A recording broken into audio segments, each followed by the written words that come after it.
সব গল্পের শুরুতেই থাকে এক দেখা। মিঠো পথে হেঁটে চলেছে ফারুক। হঠাৎই তার চোখে পড়ে মলিনা। আর সেই মুহূর্তেই বদলে যায় তার পৃথিবী।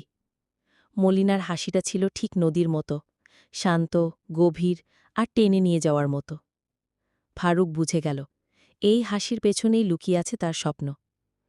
নদীর ধারে বড় বটগাছের নিচে দেখা হতো তাদের। চোখে চোখ, হাতে হাত নয়, শুধু নীরবতা আর অনুভব। কিন্তু ভালোবাসা সহজ ছিল না। মলিনার বিয়ে ঠিক হল অন্য কারোর সাথে। ফারুক ভেঙে পড়ল, তবুও থামল না। বৃষ্টির রাতে চারপাশে বাজ পড়ছে। ফারুক ছুটে এলো বিয়েবাড়িতে। সবার সামনে দাঁড়িয়ে বলল, আমি মলিনাকে ভালোবাসি।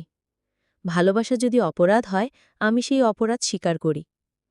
মলিনাও এগিয়ে এলো, ফারুকের হাত ধরল। তারা সবকিছু ফেলে একসাথে পাড়ি জমালো ভালোবাসার নতুন ঠিকানায়। ছোট্ট কুঁড়ে ঘর, ঝিরিঝিরি বাতাস, গাছের ছায়া আর দুইটা হৃদয়, যেখানে সমাজ নেই, বাধা নেই, কেবল ভালোবাসা আছে। ফারুক আর মলিনা প্রমাণ করল,